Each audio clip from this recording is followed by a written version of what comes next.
అడుగుతున్నావు తీసుకెళ్ళండి అని. వీటన్నిటికీ ఇంత ఖర్చుకి నా దగ్గర డబ్బులు లేవమ్మా. మన పరిస్థితి నాకు తెలీదా అండి, కానీ మీరు ఒక పని చేస్తే మన ఖర్చు నుంచి సగం తగ్గించుకోవచ్చు. ఎలా? వచ్చే ఎన్నికల్లో గాజు గ్లాస్ కి ఓటు వేయండి. వేస్తే జూన్ 4న జనసేన, టీడీపీ, బీజేపీ కూటమి ప్రభుత్వం రాగానే మహిళలకు రాష్ట్రంలో ఎక్కడికి వెళ్లినా బస్సు ప్రయాణం ఉచితం. మేము ఎక్కడికి వెళ్లినా స్వేచ్ఛగా వెళ్ళొచ్చు. నిజమా? నిజంగా నిజమండి. మన భారంలో సగం తగ్గుతుంది అంటే ఈసారి నా ఓటు ఖచ్చితంగా గాజు గ్లాస్కే. జనసేన, టీడీపీ, బీజేపీ కూటమికి. మన భారం తగ్గడమే కాదు, అన్నింటికన్నా ముఖ్యంగా స్వేచ్ఛ దొరుకుతుందండి.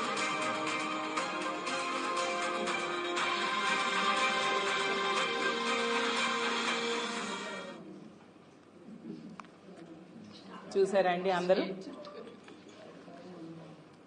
సో వీళ్ళు ఏం చెప్పుకున్నారు యాడ్స్ లో?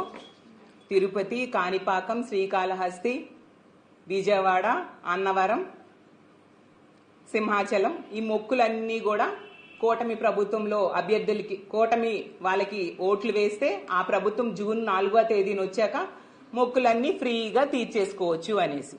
ఇప్పుడు వీళ్ళు పెట్టిన షరతుల్లో తీసుకుంటే తిరుపతికి no free, Srikalahasti no free, Srisailam no free bus, Vijayawada no free bus, Mantralayam no free bus. తిరుపతికి ఒక మహిళ ఫ్రీ బస్సులో వెళ్ళాలి అంటే ఒక 14 బస్సులు మారాలి. అంత దారుణంగా కండిషన్స్ వీళ్ళు పెట్టిన పరిస్థితి మనందరం చూసాం. ఇది మోసం దగా కాదా అని నేను అడుగుతూ ఉన్నాను. ఇంత దారుణంగా మహిళల్ని, ఈ రాష్ట్రంలో మిమ్మల్ని నమ్మి ఓట్లేసిన మహిళల్ని, 2.5 కోట్ల మంది మహిళలు ఉన్నారు, వాళ్ళని ఈ విధంగా మోసం చేయడం సమంజసమేనా చంద్రబాబు నాయుడు గారు, పవన్ కళ్యాణ్ గారు, కూటమిలో ఉన్న మంత్రులు అని నేను అడుగుతూ ఉన్నాను. ఇన్ని యాడ్స్ ఇచ్చారు, ఇలా ప్రచార సభల్లో చెప్పారు, ఈ మాటలు నమ్మి మహిళలందరూ ఓట్లేశారు, ఇప్పుడు ఈ విధంగా కండిషన్స్ పెట్టారు. మహిళలు ఏ విధంగా ఫ్రీ బస్ ద్వారా వాళ్ళ మొక్కులు తీర్చుకుంటారు అని మేము అడుగుతూ ఉన్నాము.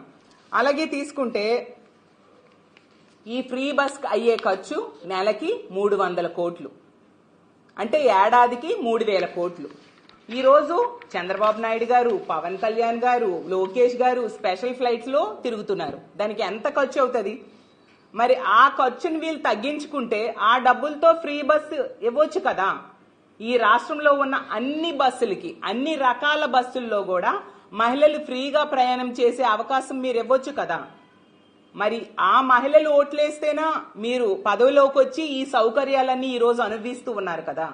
కాబట్టి మీ ఖర్చులు, మీ ప్రయాణ ఖర్చులు తగ్గించుకుంటే, ఈ స్పెషల్ ఫ్లైట్ల ఖర్చులు తగ్గించుకుంటే మహిళలకు ఫ్రీగా ఈరోజు ఆ బస్సులు, అన్ని బస్సుల్లో తిరిగే సౌకర్యం కల్పిస్తారు కదా అని మిమ్మల్ని నేను అడుగుతూ ఉన్నాను. టోటల్ గా 11,500 బస్సులు ఈ రాష్ట్రంలో తిరుగుతూ ఉన్నాయి. వాటన్నిటిలో కూడా, అన్ని రకాల బస్సుల్లో కూడా మహిళలకి ఉచితంగా బస్సు ప్రయాణం ఇచ్చి తీరాలి. మీరు ఎటువంటి షరతులు లేకుండా ఆ రోజు మేనిఫెస్టోలో పెట్టారు.